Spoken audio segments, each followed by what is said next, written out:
penanggulangan jalan lintas timur. Kepada teman-teman semua kami sampaikan, terhitung hari ini pemerintah bersama Polri TNI sepakat bahwa untuk jalan lintas timur itu kendaraan kecil dilarang terhitung dari konferensi pers yang kita keluarkan ini. Artinya yang boleh lewat cuma kendaraan besar dan sedang. Untuk kendaraan sepeda motor, pemerintah lagi mempersiapkan, kita lagi dicoba itu menggunakan jalur sungai, menggunakan kendaraan sungai.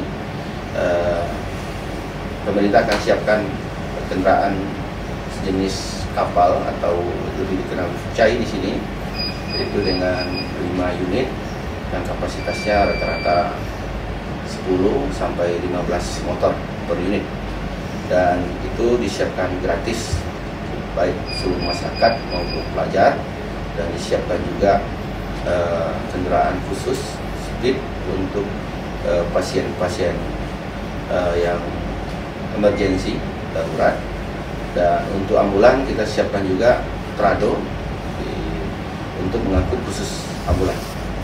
Jadi mulai terhitung hari ini kita akan uji coba untuk kendaraan bermotor roda 2 itu akan menggunakan jalur sungai dengan menggunakan kapal yang disiapkan gratis oleh pemerintah Kabupaten Pelalawan. Dan kami juga tadi sudah membahas bahwa kita menyiapkan 2 posko. Di setiap posko itu bagi masyarakat yang melintas yang butuh obat dan berobat itu disiapkan gratis, dan di posko itu juga akan disiapkan juga posko-posko kecil. Artinya kita tempatkan tim kita dari Polri, unsur Polri dan TNI dan pemerintah, ada 20 posko dimulai dari titik setelah Polres sampai ke titik Kemang. Jadi ada 20 titik yang akan diisi oleh tim Satgas kita yang terdiri dari 3 unsur tadi, yang gunanya adalah untuk meminimalisir kemacetan dan bisa mengurai kemacetan, dan diharapkan kepada masyarakat untuk tidak perlu menerobos jalur yang sudah ada, karena menerobos bukan berarti Anda akan semakin cepat, justru menerobos akan memperlambat perjalanan kita semua. Jadi kepada teman-teman para masyarakat yang melintasi jalur lintas timur untuk bisa disiplin, tak perlu terobos-menerobos, karena ini akan diatur oleh tim kita. Ada 20 titik dan melibatkan 60 orang satu shift. Dari satu shift 60 orang, ada 3 shift yang kita siapkan untuk di lintas timur. Dan posisi hari ini kami sampaikan juga dengan teman-teman media, titik terdalam di lintas timur itu ada di kilometer 83, kedalaman sampai hari ini di 80 cm. Posisinya di 80 cm, maka sudah tidak aman lagi dilewati oleh mobil kecil. Mobil kecil seperti misalnya mobil-mobil Avanza, Agia, bahkan mungkin Innova juga, mobil-mobil yang kecil itu tidak aman lagi. Mobil sedang yang mungkin aman dilewati seperti Fortuner, Pajero itu masih aman, tapi kita akan lihat sampai besok. Kalau kendaraan masih ini mungkin bisa jadi juga akan dilarang. Jadi mobil truk besar itu masih aman untuk dilewati. Dan kami terus akan update nanti data-datanya kepada teman-teman, karena di teman media bisa mendapatkan data-data update-nya di posko ini, baik penanggulangan maupun data-data warga yang terdampak dan posko-posko yang disiapkan oleh pemerintah bekerjasama dengan Polri dan TNI. Saya pikir itu. Terima kasih semuanya teman-teman. Pak Kapolres mungkin ada tambahan. Terima kasih Pak Bupati, Pak Wahyu, Pak Sekda, dan kami dari Polres Pelalawan tentunya mendukung penuh apa upaya-upaya yang dilakukan oleh pemerintah daerah Kabupaten Pelalawan, mulai dari awal bencana banjir. Kami dari Polres Pelalawan sudah melakukan upaya-upaya di tengah masyarakat, dan sampai saat ini tadi bersama Pak Bupati ada beberapa kecamatan, beberapa desa dan juga salah satu fokus kami mengurai kemacetan di lintas timur yang mana sudah kita tahu bersama berdampak banjir. Untuk itu kami sampaikan kepada pengguna jalan, tadi disampaikan bahwa ada beberapa titik kedalaman air dari kilometer 74 sampai ke 83 yang bervariasi, mulai ada yang 30 cm, 50 cm sampai yang terdalam 80 cm. Nah, tentunya kami saat ini kami memperlakukan buka tutup. Kenapa?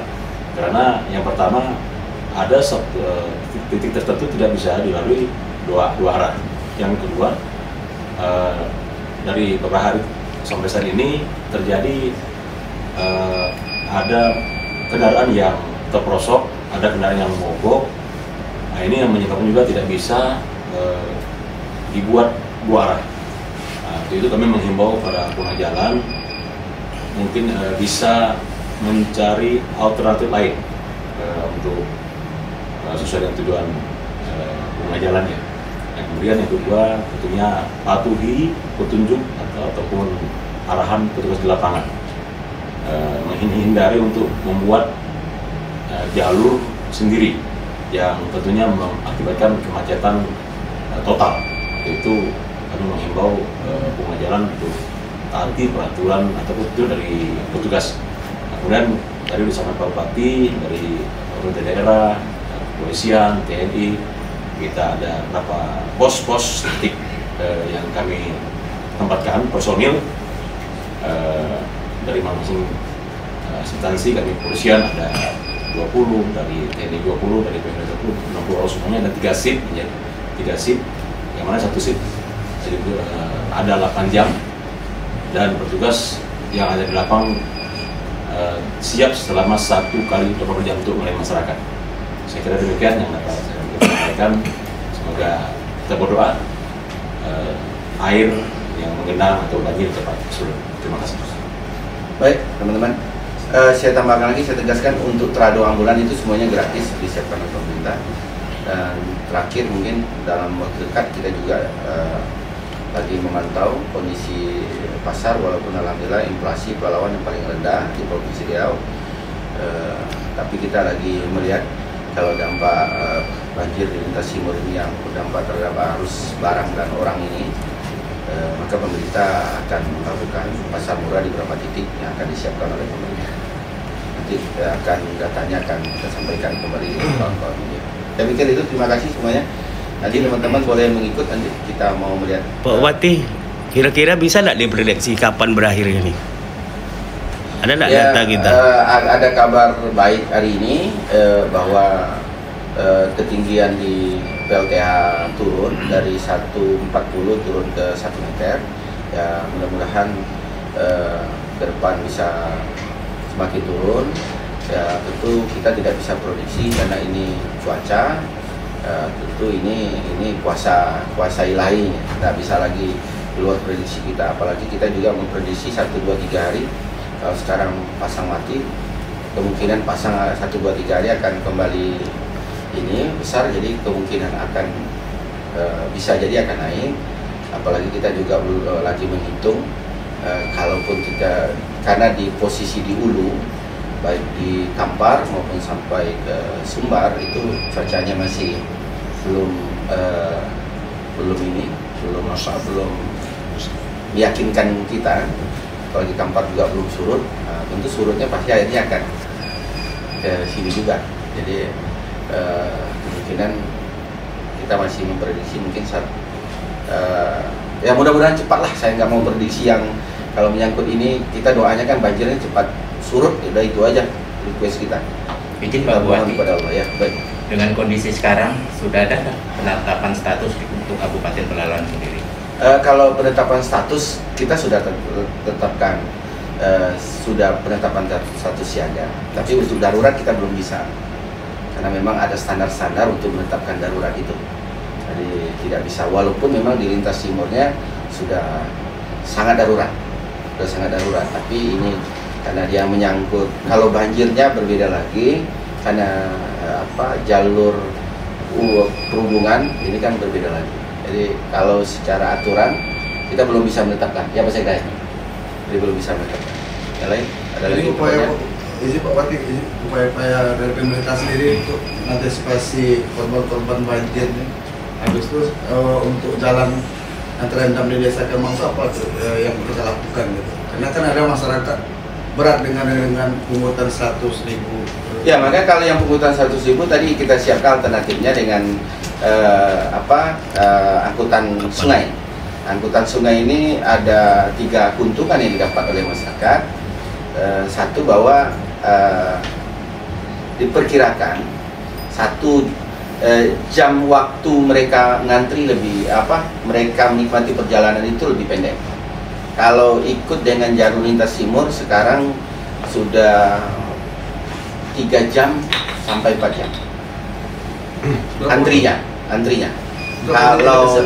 Kalau mulai jalur sungai itu diperkirakan paling 1 jam sampai 1,5 jam.